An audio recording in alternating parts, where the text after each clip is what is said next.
Jake Field. I'm the National Safety and Training Officer for the Maritime Union of Australia. I solemnly, sincerely and truly declare and affirm that the evidence now about to be given by me shall be the truth, the whole truth. Thank you very much. And Ms Wasley. Thank you. My name's Natalie Wasley. I'm a delegate from the Maritime Union of Australia Sydney branch. I solemnly, sincerely and truly declare and affirm that the evidence now about to be given by me shall be the truth, the whole truth and nothing but the truth. Great, thank you very much. Now, as I indicated, the organisations have made submissions and just going through them, just to clarify, the Australian Workers Union, your submission is submission number 28 to this inquiry.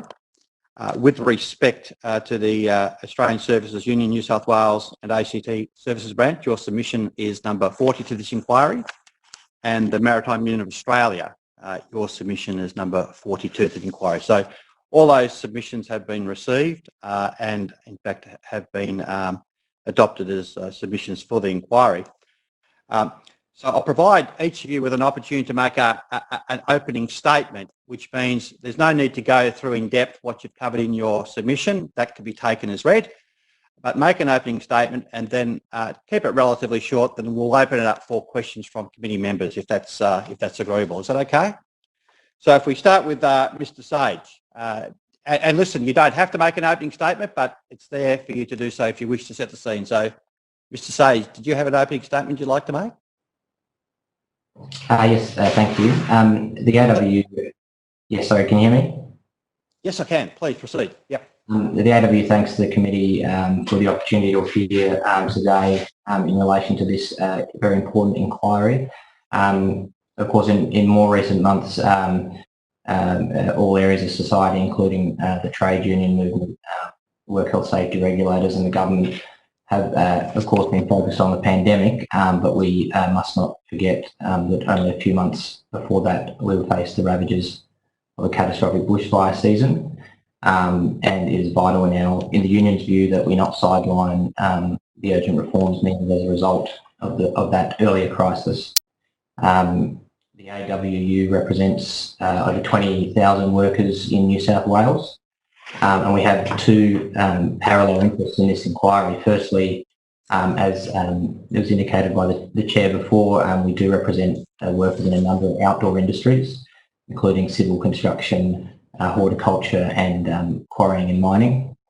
But secondly, we also represent firefighting forces in the National Parks and Wildlife Service and state forests employed by the Crown. And of course, those workers face unique risks on the front lines, protecting life and property. My colleague, Mr. Toner, perhaps will speak more to that as a former firefighter now employed by the union as an official. We've made recommendations in our submission broadly fall into three categories. Firstly, there's a knowledge gap, and we've recommended that there be targeted immediate funding by the state government to help us understand the health impacts of exposure to bushfire smoke in more detail. And we've taken that recommendation from the experts themselves. Secondly, some inadequacies in the current WHS framework for dealing with poor air quality in workplaces. That's recommendations 2 to 4 of our submission. Perhaps most importantly, a recommendation that there urgently be a code of practice for outdoor work in the context of bushfire smoke issued by the regulator before the next fire season. And the final category is recommendations specifically looking at issues facing our firefighters in national parks and state forests, in particular discrepancies in the PPE and health monitoring that they, for them as opposed to other firefighters in the service of the state government. The only other thing I wish to add is that we did attach 4 annexes to our submission, which we draw to the committee's attention as well. No, thank you, Mr. That's very good. That's very precise and very clear, and that's very good opening statement. Mr. Tony, did you want to add to the comments of Mr. Sage or wait for the questioning? What would suit you? Yes, no, thank you for the opportunity, but I'll leave my opening statement addressed by Alistair Sage, and I'll wait for questioning. Thank you. That's great. Thanks, Mr. Toner. Ms. Lang. Thank you, Chair. The Australian Services Union represents workers in the airlines, shipping, travel, information technology, transport, social, community, disability services industries and the water industry. We've made our submission with a particular focus on the health impacts of exposure to poor levels of air quality on our members who work in the outdoor functions of the water utilities such as Sydney Water. Sydney Water civil maintenance workers perform essential functions in the upkeep of Sydney Water's supply, including the urgent repair of water mains and pipes to ensure that water is available to households, businesses, schools, health services, and notably to firefighters fighting bushfires. The supply of safe and reliable water to the people of Greater Sydney, the Illawarra and the Blue Mountains is essential for life. Consequently, whilst non-essential work can be and was rescheduled, it is often unrealistic to reschedule all of the work until air quality improves or is less hazardous, especially when we consider the extended periods of very poor and hazardous air quality that we experienced during the summer of 2019 and 2020. Where urgent work continued, the union advocated for appropriate personal protective equipment, including P2 masks, an issue that largely employers agreed with the necessity of. However, there was a shortage of these masks and difficulties getting them to the essential workers on the front line, which clearly demonstrates a need for greater planning to ensure that this doesn't happen again. Outdoor water workers continued to perform their essential work through the 1920 bushfire season. From this experience, it is clear that we need greater regulation, information, short and long-term health monitoring, and personal protective equipment to minimise and respond to the associated short and long-term health risks. It is likely that as our bushfire seasons lengthen, we will see more periods of very poor and hazardous air quality into the future. We must learn from the experiences of this most recent bushfire season to ensure that all workers are safe and protected from these hazards into the future. I thank the committee for considering our written submission and to the inquiry for providing us this opportunity to raise these concerns and recommendations on behalf of our members. Thank you, Ms. Lang. That's great. Very, very clear and precise. Thank you. Mr. Field, would you like to make an opening statement? Yeah, good morning. Thank you for the opportunity to provide some evidence here today. The experience of our members tells us that for outdoor workers engaged in strenuous work, the very obvious negative health effects presented once PM 2.5 levels reached 25 micrograms per cubic metre and beyond. When those levels reached very poor on the New South Wales Air Quality Index at the time, with PM 2.5 levels at or above 37.5 micrograms per cubic metre and PM 10 levels above 75 micrograms per cubic metre, workers shouldn't have been required to perform strenuous outdoor work. We note that there is no safe minimum level of exposure, and we have included items to that effect that support that in our detailed summary to the inquiry. The new South Wales interim hourly standard for PM 2.5 is now sitting at 62.1 micrograms per cubic metre, and for PM 10 it's now at 80.1 micrograms per cubic metre. We believe they're set far too high and they must be immediately reduced. This new standard almost doubles the Australian standard for PM 2.5 of 25 micrograms per cubic metre. During the period from 30th of October 2019 to present, there was and still is a general unwillingness by employers to apply higher level risk controls, which would have included rescheduling work to times where the air quality was better. Workers have had to, particularly in our industry and across others, have had to risk their livelihoods on a number of occasions to reduce the impact of bushfire smoke on their health in the absence of any employer or regulator support. Safe Work New South Wales needs to develop much more detailed guidance for workplaces on how to apply the hierarchy of controls for air pollution, and employers must be directed to cease outdoor work and reschedule to times of better air quality. The immediate and long-term quality of workers' health from the effects of this dreadful smoke need to be monitored and given precedence in the application of any controls. So although the periods of poor air quality across New South Wales ports were spread from 30th of October to the 3rd of January 2020, hazardous air quality tended to only occur in short periods of about 4 to 6 hours. And many maritime workers are on shift for 24, across a 24-hour spread. So those work times could have been shifted to the evening or a night when or on better air quality days. In terms of mitigation, this would have been relatively easy for employers to engage with workers and find simple workarounds, but there's a real absence of guidance and enforceability by the regulator, which was exploited by employers to the detriment of workers' health. We think New South Wales Government must take urgent action to reduce greenhouse gas emissions sufficiently so as to ensure that global heating doesn't exceed 1.5 degrees Celsius, and as global heating has been a key driver of increasing drought, bushfires and poor air quality. So in summation, if the bushfire and air quality crisis has taught us one thing, it's that workers must be considered an at-risk group. They simply don't have the freedom to follow health advice and reduce their own exposure unless their employer agrees. As we're approaching another bushfire season, hot and dry as always, the agreement of employers who have an overwhelming conflict of interest when it comes to continuity and productivity cannot be the determining factor in whether workers are exposed to hazardous air or not. And again, our detailed submission supports that opening statement, and I thank you again for the opportunity to provide that here today. Thank you very much, Mr. Field. That's very clear. And finally, Ms. Wasley. Thank you, I'd like Chair. to make statement. Yes, thank you, Chair, and thank you to the committee for the opportunity to appear. I was asked to appear to supplement Jake Field's evidence as a worker who was actually on shift during a number of those extremely hazardous days. So I'm happy to wait for the questioning, but just wanted to mention that significant number of physical as well as mental health impacts on myself and my fellow workmates across the industry. And obviously a very steep learning curve for everybody at the time in terms of how to monitor, how to understand the air quality, how to use the PPE and the limitations of that and the experience of that. So happy to answer questions related to that. That's excellent. No, thank you very much. It'd be great to hear that perspective. Okay, well, we'll get things underway then. Now, if the witnesses are happy, we've got members on this committee from government, opposition and crossbench.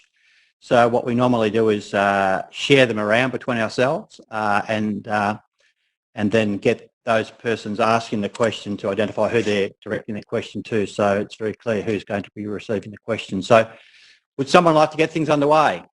Honourable Walsh Secord, then thank you. Honourable Kate Fairman. Greg, can you hear me? Yes, you're audible and visible. Thank you very much. Thank you everyone for your submissions and your time. Natalie Lang, ASU, you mentioned that there were cases involving workers, Sydney water workers, who didn't have PPE. So what did they resort to and what occurred when they were required to carry out repairs during dangerous air quality levels? What occurred?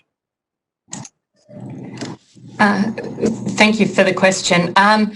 So workers who were doing so we were able to have the non-urgent work rescheduled, but the urgent work, which classed as a Category 5 or Category 6 in the Sydney water system, have a very significant impact on the community. So this is when it would essentially disrupt or stop water supply or have a very significant environmental impact. So it can't be rescheduled and it has to be responded to. Whilst we did advocate very early on for the need for the P2 masks to be made available, as that was the official health advice to be the appropriate PPE to be able to filter out those particles, Sydney Water did place an order for the P2 masks. It was really slow in being able to receive that order because of the general shortage that we were seeing in the community. And so instead, a number of the workers who were performing those critical functions were advised to wear just simply the dust masks that they ordinarily would have on hand for when they're working in a dust-filled environment. So yeah, that was a very significant concern to us. Whilst we did work with members to make sure that members who had particular adverse health themselves, that they were able to be deployed to other work and not have to respond to those situations, it's still a very significant concern for us that we wouldn't have a state-owned corporation providing an essential function on behalf of the New South Wales Government to provide water supply, which is essential for life, to schools, childcare facilities, aged care facilities, health services, and indeed support the firefighting effort, that would not be prioritised to have that essential personal protective equipment of the P2 masks fast-tracked to the front line.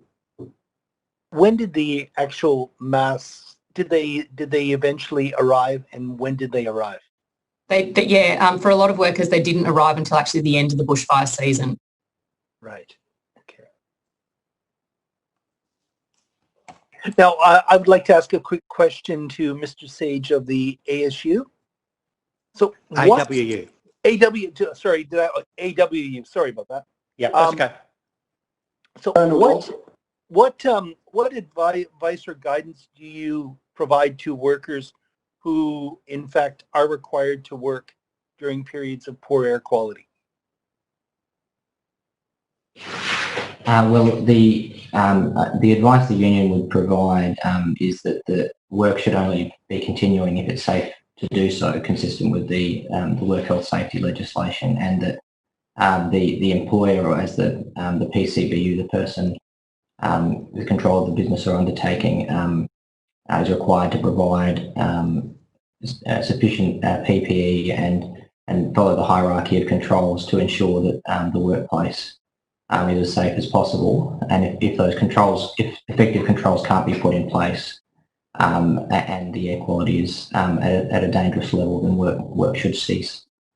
Now, in your submission, you talk about work underway in California involving WHS. What's happening in California, and are there learnings for us here? Yeah, so in California, because they also had a very serious bushfire or wildfire season recently, there was an emergency regulation issued by the regulator in California to place specific rules and got in effect for all workplaces which did not, except for those in enclosed buildings with effective air filtration. What we've done is we've attached a copy of that that regulation, and basically there were some clear enforceable rules which employers had to follow. So the employer was required to monitor PM 2.5 levels before shifts commence and periodically thereafter, by reference to the government monitoring data for the region. The employer is required to inform employees of the PM 2.5 levels in the worksite and the protective measures that are in place to protect their health. The regulation requires the employer to encourage employees to speak up if they have concerns about worsening health quality and any health issues, in particular for vulnerable workers who have asthma and other conditions. And then particularly importantly, it places clear requirements on when respirator masks are required to be provided. And it basically says at certain levels, respirators must be provided if work is to continue, and if you don't have respirators, work cannot continue. So in those respects, that regulation, which has been adopted on an emergency basis in California, is much more structured than what we have here. And you can see that in a time of an emergency, it's going to be hard to sort of implement those things in particular workplaces when there's clearly competing factors at play, especially where it's affecting the entire city. So there's a very serious economic question. It's difficult to see individual work sites sort of taking those measures across the board without clear rules. Do you have, I'll make this my last question, Greg. Did you have instances or occasions where workers refused to work because of air quality and they were within their rights to do so? I think our experience at the time was largely that workers continued working even if it was unsafe. We did have some occasions on some construction sites where workers did cease working. And that, I think we've referred to those at paragraph 38. So we did have a situation where workers did cease working at a construction site and went into their crib rooms, which were ventilated. But unfortunately, there was not enough room in the crib rooms for the entire workforce, so eventually with our involvement, work ceased at that worksite at that period of time.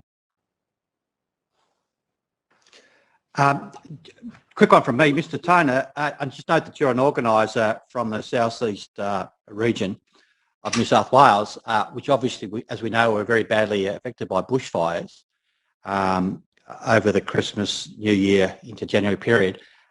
Is there anything that you would like to add to the comments of Mr. Sage in terms of experiences on the ground of workers being exposed to levels of pollutants? Yes, absolutely. My evidence is more from a practical nature of 32 years being a firefighter and representing an array of industries within the southeast of New South Wales rather than the scientific side of it. I'd like to open up that with the PPE is the last form of defence and should never be seen as the primary form of defence for an individual. It is an important factor, but we have an opportunity to engineer and administrate some safety into our workplace that we shouldn't lose sight of in the primary. Apart from that, there are many actions, and I'll come from a firefighting an aspect of firefighting. You can't get out of toxic heavy smoke when you're doing that work.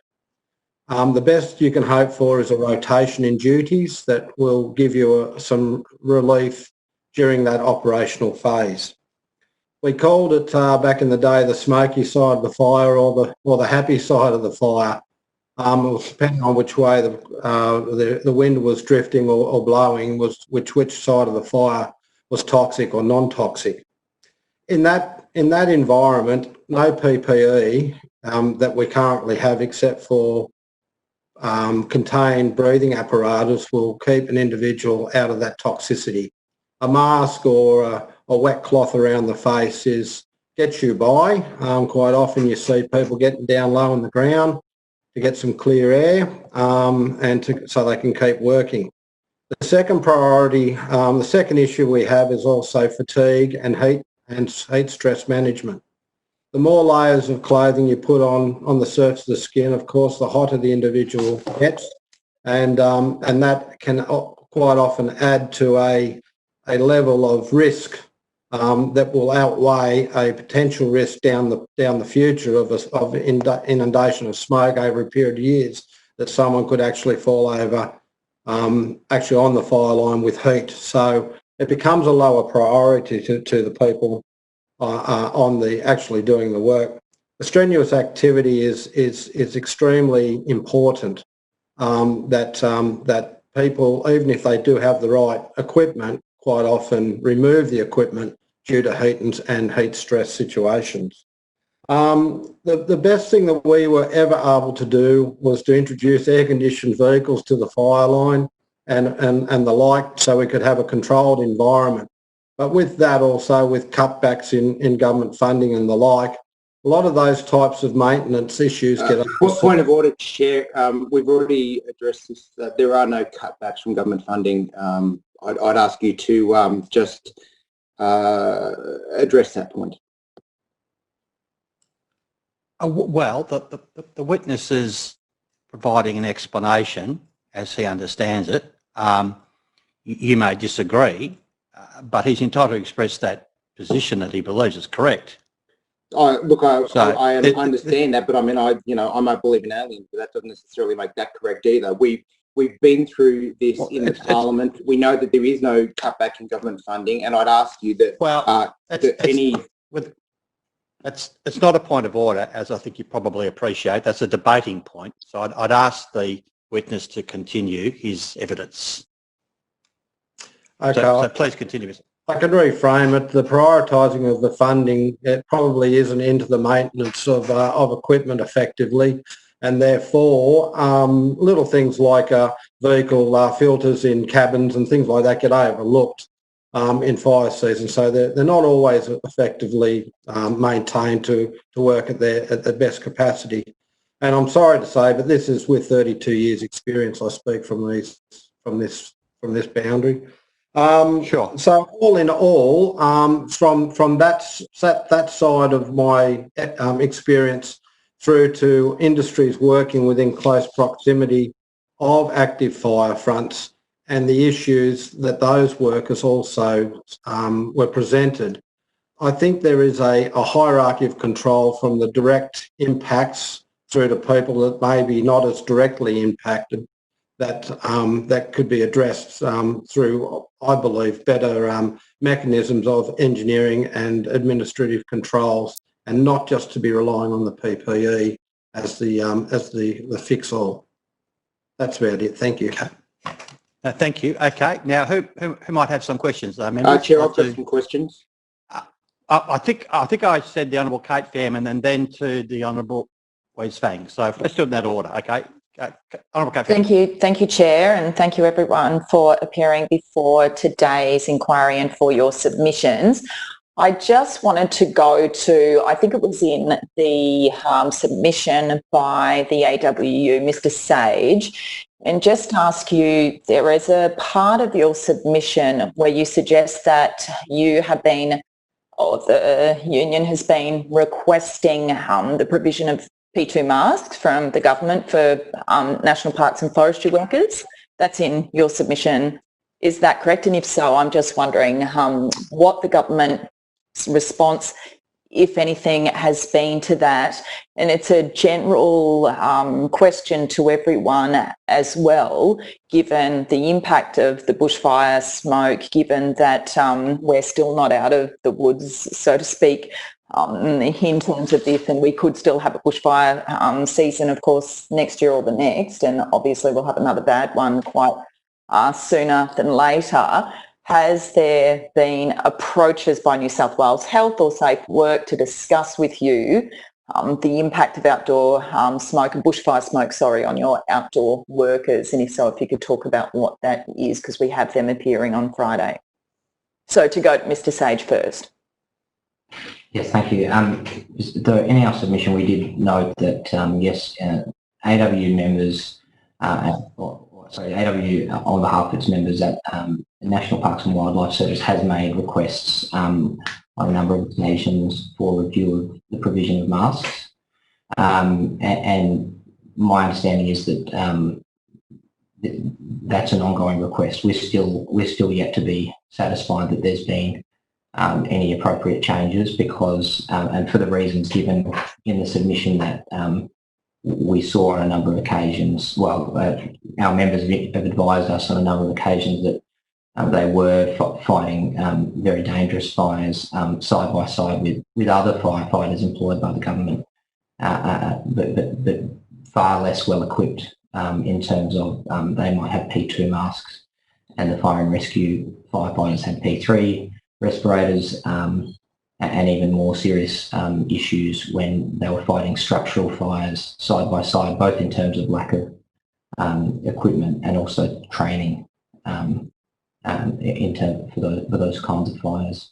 And so the second part of the question, we certainly would be seeking to work with Safe Work on a code of practice and other reforms as urgently as we can to try to get some more clear guidance out before the next bushfire season, and so we certainly welcome that opportunity. Mr. Taylor might have something to add on the park service. I'm not sure. Look, that pretty well sums it up. But there are different funding models between different organisations, which allow different organisations to have better equipment than others.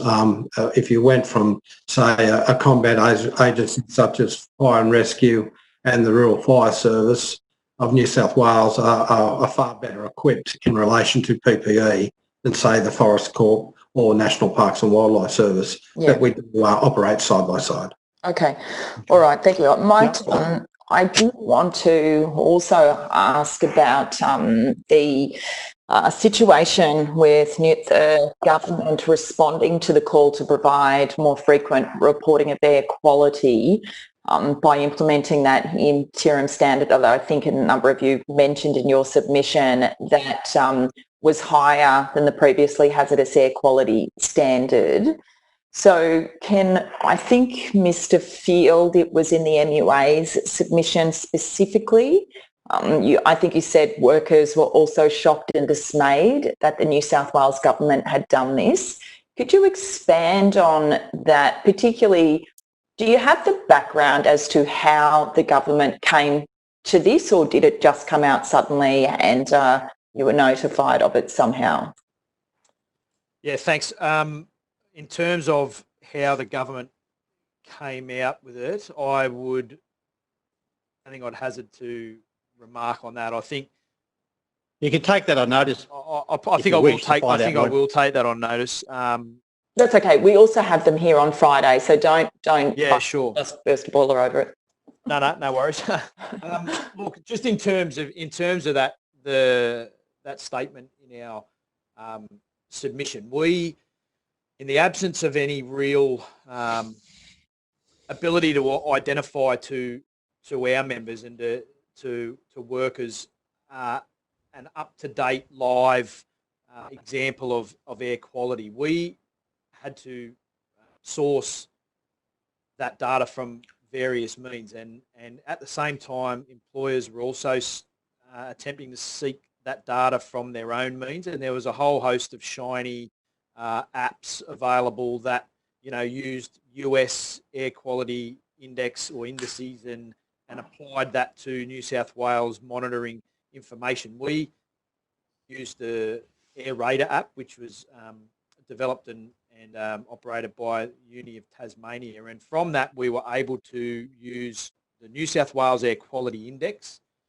which had some, at the time when we were using it for this purpose prior to the standards being raised, we were able to use that 25 microgram per cubic metre exposure standard, Australia exposure standard, and the PM10 50 micrograms, and apply that to the New South Wales Air Quality Index in terms of where what their index values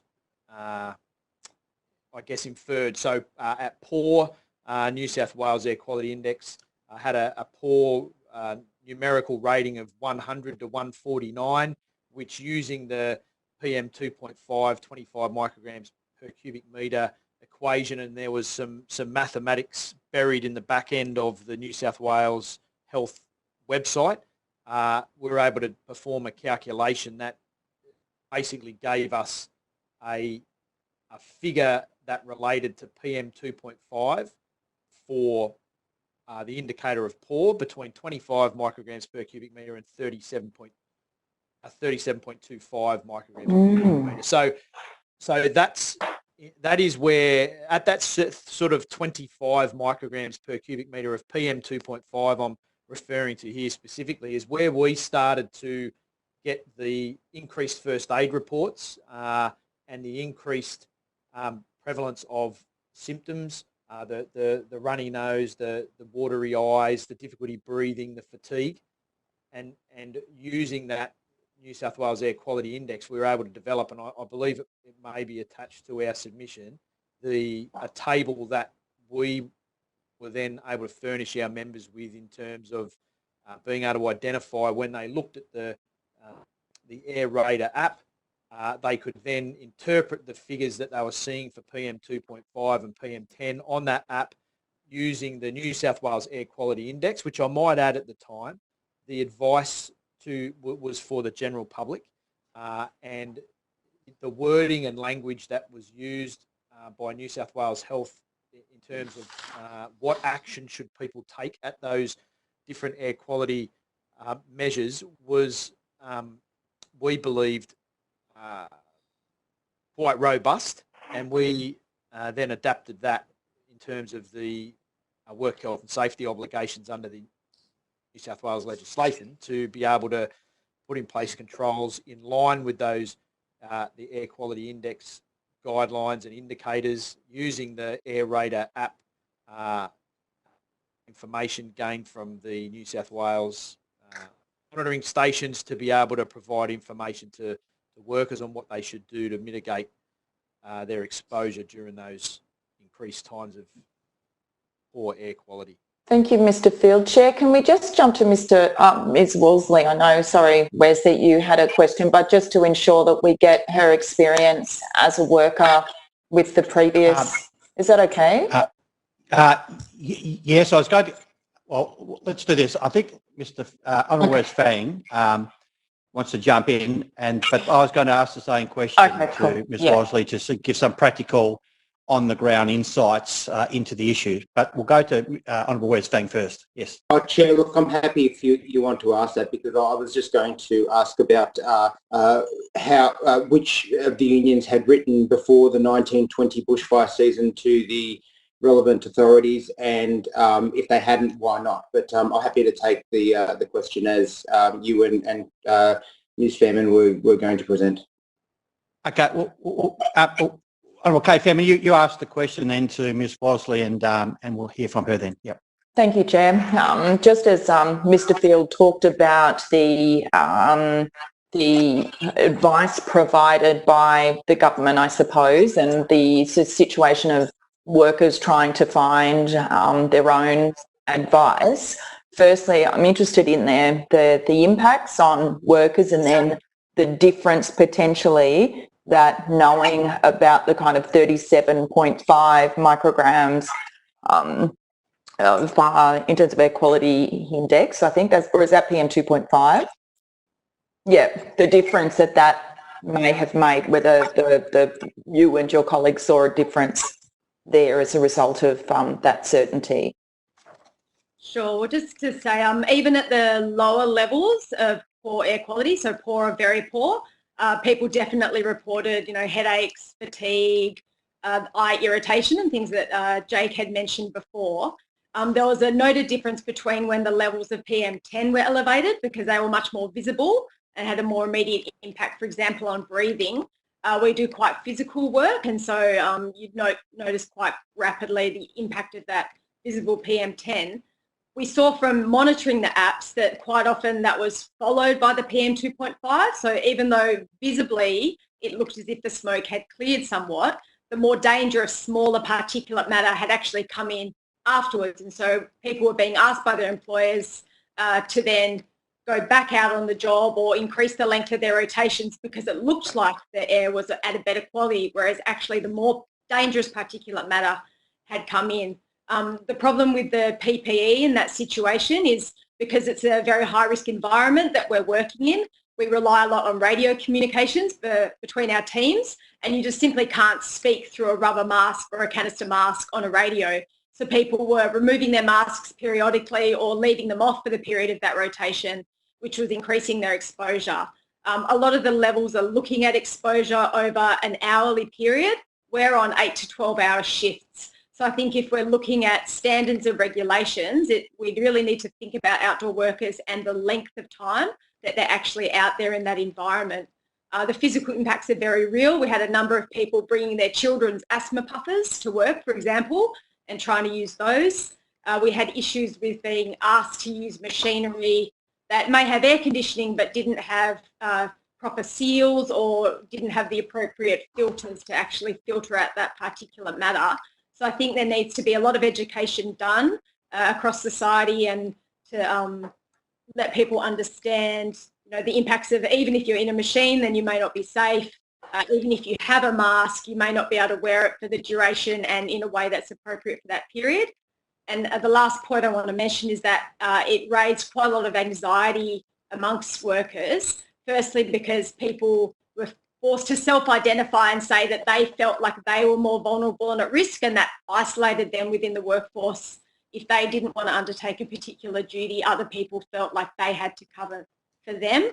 And also coming into this COVID season, respiratory illnesses, we know people are more susceptible after exposure to particulate matter. So I think it's very important that people understand the real health impacts and how that can relate to pandemics such as respiratory illnesses as well. Very good. Greg, may yes, I jump? Honourable Secord. Yes, Now, I'd like maybe Alistair or Natalie or to respond. Have we found since COVID that there has been has there been an improved ability to access PPE? Chair, just to the point of order, I think that question is somewhat outside the terms of reference. It actually relates to something said earlier in evidence. I was following it up, talking about the difficulty of them arriving. I just wanted to know if it's improved since the fires. No, but you actually referred to COVID, so I think we're delving into issues that are outside of the terms of reference. I think we're talking about the question, if I understand it correctly, about the relative availability of PPE late last year, early this year, and just forget about saying the word COVID, but the question of the relative availability of PPE now in June 2020. That's, I think, the framing of the question essentially. I think that's a perfectly reasonable question. Thank you, Mr. Chair. I guess from our experience, there's two issues. One is around the availability of PPE, which we certainly saw was an incredible difficulty, during the particularly heightened risk levels of the bushfire smoke. The other issue that also continues to remain unresolved, so whilst we did see for those Sydney water workers that PPE eventually making its way through, however, unfortunately at the tail end of the hazard as opposed to when we really, really needed it, the other issue continues live around the actual fitting of the PPE and training in the use of PPE. If workers aren't trained appropriately and the PPE isn't properly fitted, then it doesn't have the efficacy that we require to keep workers safe. And so there is definitely still very much an outstanding issue around the availability of that training and that information and regulation. Yeah, the AW backed Natalie's evidence there, 100% that, the PPE did eventually become available, but the training is definitely lacking, and the appropriateness of the PPE, whether it's up to standard or not, is another question altogether. So we'll back 100% there. Any other question? I'm just conscious we've just gone 11:45. Are there any final questions that people might like to address to any of the witnesses? Well, if not, it's been very informative to have you all come today or make yourself available today over the net to give us the opportunity to drill down a bit into your submissions. So very good submissions, and we've asked a series of questions.